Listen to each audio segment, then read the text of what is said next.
الحمد لله رب العالمين والعاقبة للمتقين والصلاة والسلام على سيد المرسلين وعلى آله وأصحابه أجمعين ইসলামের অন্যতম তাৎপর্যমণ্ডিত ও ফজিলতপূর্ণ ইবাদত কুরবানি। এতে আছে আত্মত্যাগের ঐতিহাসিক মহিমা। কুরবানি শুরু হয়েছিল হযরত আদম আলাইহিস সালামের দুই পুত্র হাবিল ও কাবিল থেকে। পরবর্তীতে কুরবানির জন্য হযরত ইব্রাহিম আলাইহিস সালাম ও তার শিশু পুত্র ইসমাইল আলাইহিস সালামের আত্মবিসর্জন কিয়ামত পর্যন্ত প্রতিটি মুমিনের জন্য অনন্য শিক্ষা ও প্রভু প্রেমের পথে। মহান আল্লাহ তাআলা কোরআনে কারীমের মধ্যে বলেন, কুল ইন্না সালাতি ওয়া নুসুকি ওয়া মাহইয়ায়া ওয়া মামাতি লিল্লাহি রাব্বিল আলামিন। অর্থাৎ, হে নবী, আপনি বলুন, আমার নামাজ, আমার কুরবানি, আমার জীবন মরণ জগৎসমূহের প্রতিপালক আল্লাহর জন্যই নিবেদিত। সূরা আনআম আয়াত নম্বর 162। হযরত আব্দুল্লাহ ইবনে উমর রাদিয়াল্লাহু তাআলা আনহু বলেন, নবীজি সাল্লাল্লাহু আলাইহি ওয়াসাল্লাম মদিনায় 10 বছর অবস্থান করেছেন এবং প্রতি বছর কুরবানি দিয়েছেন। আহমদ ও তিরমিজি। পর হাদিসে নবীজি সাল্লাল্লাহু আলাইহি ওয়াসাল্লাম বলেন, আন আবি হুরায়রা রাদিয়াল্লাহু আনহু قال قال رسول الله صلى الله عليه وسلم من وجد سعة لأن يضحي فلم يضحي فلا يقربن مصلانا। অর্থাৎ, যে ব্যক্তি সামর্থ্য থাকা সত্ত্বেও কুরবানি করে না, সে যেন আমাদের ঈদগাহে নামাজ আদায় করতে না আসে। ইবনে মাজাহ। কুরবানি কখন কার উপরে ওয়াজিব হবে? কয়েকটি শর্ত পূর্ণ হওয়া সাপেক্ষে কুরবানি ওয়াজিব হয়। নাম্বার 1, মুসলিম হওয়া। অতএব অমুসলিমদের উপর কুরবানির বিধান প্রযোজ্য হবে না। নাম্বার 2, প্রাপ্তবয়স্ক হওয়া। অতএব অপ্রাপ্তবয়স্ক ব্যক্তি নির্দিষ্ট সম্পদের মালিক হলেও কুরবানি আবশ্যক নয়। নাম্বার 3, সুস্থ মস্তিষ্কের অধিকারী হওয়া।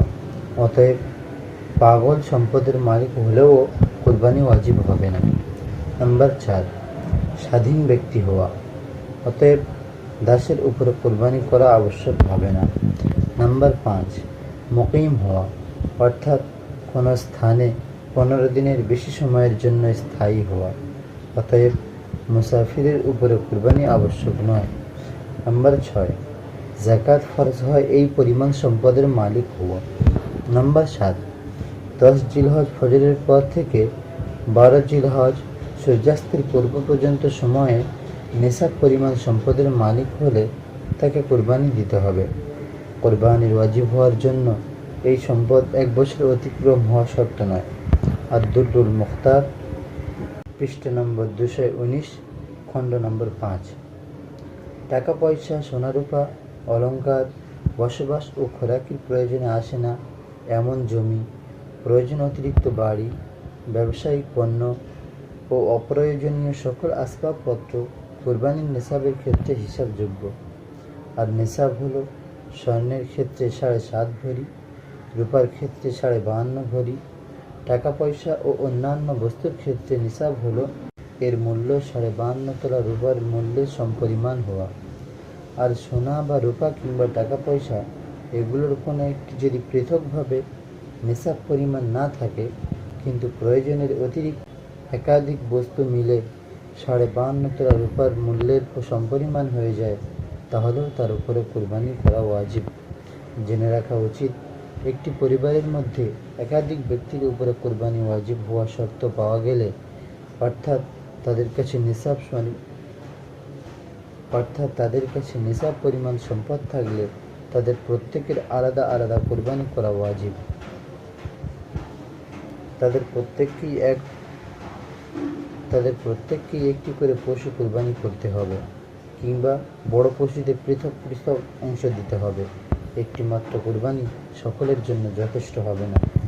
মহান আল্লাহর নামে পশু জবাই একটি স্বতন্ত্র ইবাদত। পশু জবাই না করে এর মূল্য গরিবদের মধ্যে বন্টন করে দিলে কুরবানি আদায় হবে না।